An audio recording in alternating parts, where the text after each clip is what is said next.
Welcome to This Explainer. Let's dive right in and unpack a really fascinating, highly structured Eastern philosophical roadmap for spiritual fulfillment. Today, we're decoding the three indispensable pillars of cultivation: faith, vow, and practice. You know, when the modern world feels totally chaotic, this framework actually offers a super methodical, actionable way to elevate your mind and clear out past burdens. Take a look at this powerful insight from the Holy Teacher. It establishes a profound sense of urgency, doesn't it? According to the source texts, the worldly disasters we see happening around us are the direct consequence of accumulated human selfishness and a total loss of morality. We are living in a highly volatile period where finding an internal anchor isn't just a nice hobby anymore, it's a critical necessity. So here is our roadmap for today. 1. Urgency of the final era. 2. The path of cultivation. 3. Principle 1. True faith. 4. Principle 2. Sacred vows. 5. Principle 3. Active practice. And finally, number 6. Fulfilling the spiritual journey. Let's get to it. Section 1. Urgency of the final era, the White Era. Throughout history, the cosmos transitioned through what are known as the Green and Red eras. But right now, we are squarely in the White Era, the final era. And its defining characteristic is duality. On one hand, it's a time of unprecedented global disasters, but on the other hand, it's simultaneously a time of unprecedented spiritual access. High-level teachings that were once strictly restricted to kings or ascetic monks up in the mountains are now brought directly into common households.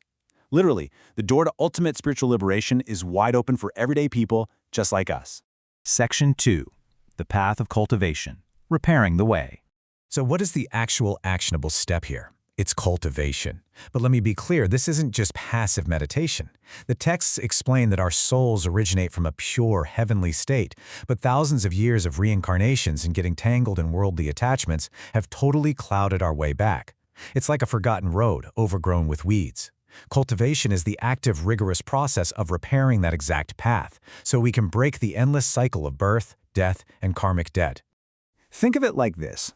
Just as any really arduous physical road trip requires survival supplies, navigating this Buddha path demands three non-negotiable spiritual provisions: faith, vow, and practice.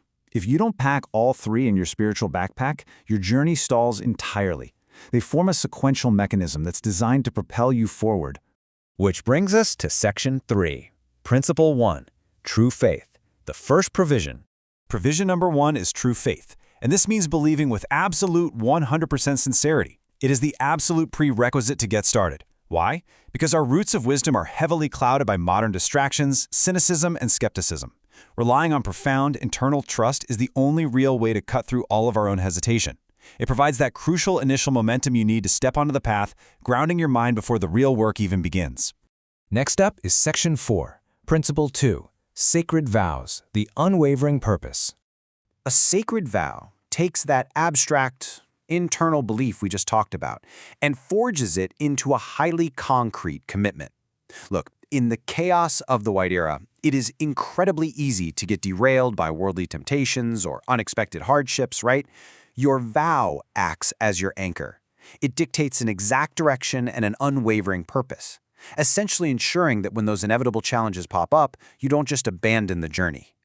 In fact, the source text explicitly deconstructs a vow into 6 really powerful mechanics. It is a return to your original heart, it acts as a solemn promise, it defines your final destination and carves out the righteous path to actually get there, it functions as a sacred duty to aid others, and ultimately it generates the actual spiritual power required to overcome massive karmic hurdles. It's the whole shebang. Moving to Section 5, Principle 3, Active Practice, Real-World Action. Principle 3 is active practice. This is where we really roll up our sleeves. The true value of cultivation lies entirely in real-world effort. Believing and promising, well, they're just not enough on their own.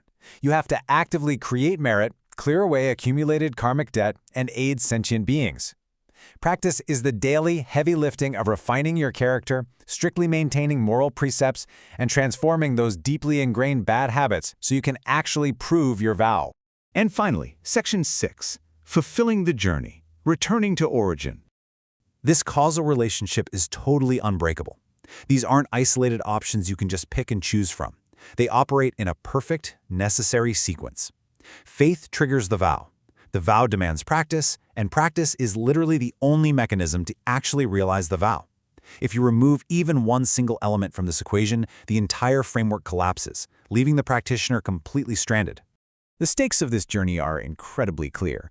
Lacking these provisions leaves you at the mercy of your karma, trapped by worldly attachments in an endless cycle of suffering and rebirth. Conversely, utilizing faith, vow, and practice is the definitive, actionable method to elevate your mind, neutralize those karmic debts, and guarantee your return to your pure, heavenly origin. It's an absolute game changer. We are currently living in an unprecedented window where the highest spiritual truths are available to absolutely everyone. But having the map is completely meaningless if you don't actually walk the path. So as we face the unique complexities of this white era together, I want to leave you with this to think about. The path to your spiritual origin is open right now. Are your provisions of faith, vow, and practice truly ready for the journey?